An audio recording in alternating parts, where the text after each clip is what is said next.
Acá estamos con Ernesto Critch, economista especializado en economía laboral y políticas sociales, socio y director ejecutivo de CEL Consultores. Tuvo cargos de dirección técnica en la Oficina Internacional del Trabajo. ¿Cómo estás, Ernesto? ¿Qué tal, Ani? ¿Cómo estás? Buenas noches. A ver, en pocas palabras, decime, ¿cómo es el mapa del trabajo hoy en la Argentina? Porque si vos escuchás al oficialismo, nunca estuvo mejor, y si escuchás a la oposición, hace muchísima hincapié en el trabajo en negro. ¿Cómo está hoy de verdad el trabajo en la Argentina? Bueno, pasan las dos cosas en realidad.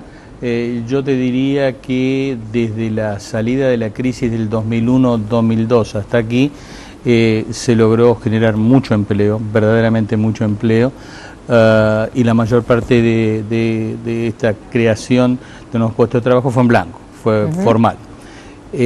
Con lo cual hoy tenemos una proporción importante, mayoritaria, de los asalariados con empleo formal, hay también no asalariados con empleo formal, y al mismo tiempo seguimos teniendo una proporción minoritaria, pero significativa, muy significativa, de trabajadores informales, trabajadores con empleos precarios, con altísima rotación, con más desempleo. Acá estamos hablando más o menos de un tercio de los asalariados. Yo diría como un tercio de la población ocupada está en la situación mala, 2/3 en una situación buena.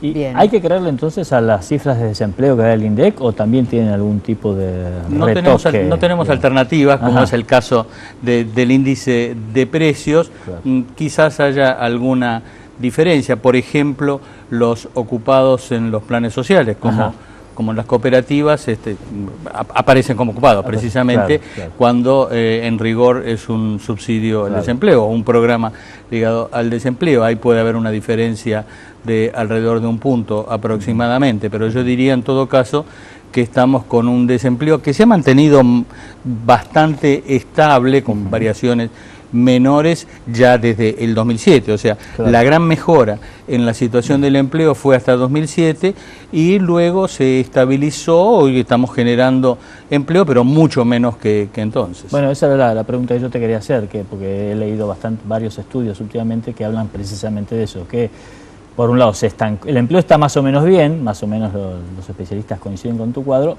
pero se ha estancado la creación de puestos de trabajo y sobre todo en la industria. ¿Esto es así? Bueno, en el caso de la industria es muy interesante porque todo el énfasis del discurso, relato oficial es en el modelo productivo. En términos de empleo, esto no ha pasado tan así, o sea, se ha generado empleo en la industria, obviamente, pero hoy el peso del empleo industrial, el empleo total, es menor que el que teníamos en el 2003. ¿Y Perdón. Sí. Yo pensaba, ¿no? ¿Y qué es el símbolo de los tercerizados? Digo, ¿qué lugar ocupan en un análisis de trabajo los tercerizados? ¿Es vulnerable? ¿Es un trabajo? ¿Cómo es? Es un trabajo vulnerable, efectivamente, está como en la frontera entre la formalidad y la informalidad. No son tantos en realidad los tercerizados en relación a los que son informales del todo, es decir, que no tienen ningún tipo de contrato, que no tienen ninguna protección legal, que no tienen ninguna seguridad social y que además tienen salarios sensiblemente menores que los de convenio. Los tercerizados están en una situación más o menos intermedia, bastante más cerca de los informales en todo caso, pero no tan así. ¿Y qué proporción? ¿Tenés un cálculo hecho más o menos de qué representan no, o en no qué son ramas tantos. se dan más? Bueno, se dan en ramas de servicio, servicio, claro, ¿no? Exactamente. Hay algunos sectores donde sí son importantes, donde tradicionalmente han sido importantes, como es el caso de vigilancia, como es el caso de servicios de limpieza, etcétera. Hay tercerizados también de alta calificación, como es el caso de las actividades de apoyo empresarial en mantenimiento informático, por ejemplo. Pero en la mayor parte de los casos son de calificación mediana hacia abajo. ¿Y esto es un elemento común, digamos, en otros países? O en Sí, otras... mucho. Mucho. En realidad está ligado a la descentralización de de los procesos productivos está adecuadamente regulado. Si estuviera bien regulado no tendríamos los problemas que tenemos. O sea, la clave es que uno no puede tercerizar tareas que se están haciendo simultáneamente de manera formal en el núcleo principal de la empresa, que en el caso de los ferrocarriles eso es lo que ha ocurrido, con diferencias de protección legal y sobre todo de salario. Claro. Eso no puede ocurrir. Lo que sí es práctica habitual y yo creo que legítima tercerizar son tareas que no hacen al núcleo principal de la actividad de la empresa. Yo estaba, siempre, hay un tema acerca del trabajo, del empleo joven, ¿no?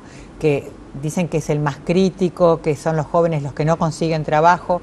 ¿Cómo es el tema del empleo joven? Cuando alguien los jóvenes buscan empleo, es un tema difícil en todo el mundo, el empleo joven, hay debate sobre el empleo joven, sobre el primer empleo, que necesitas antecedentes.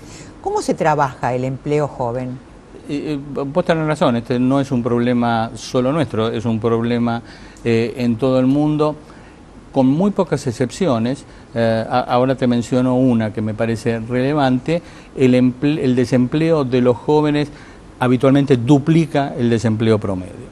Si el desempleo es 10%, entre los jóvenes suele ser 20%. En el caso nuestro, que estamos como en un 8%, es más o menos también el doble. La razón principal es la dificultad del primer empleo por la falta de experiencia habitualmente.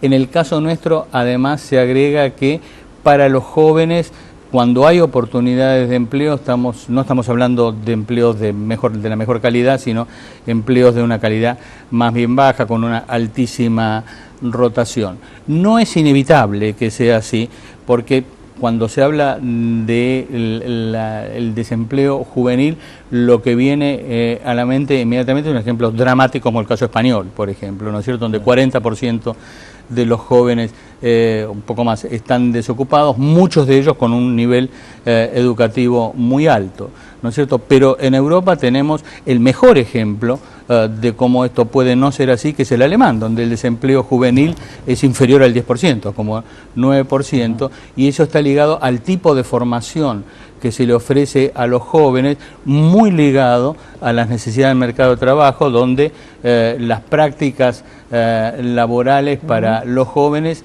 se hacen un sistema, digamos, dual, parte en el aula, pero parte también de taller, con supervisión y certificación de los empresarios. Vamos a un corte y ya volvemos a hablar de trabajo. Dale, ya volvemos.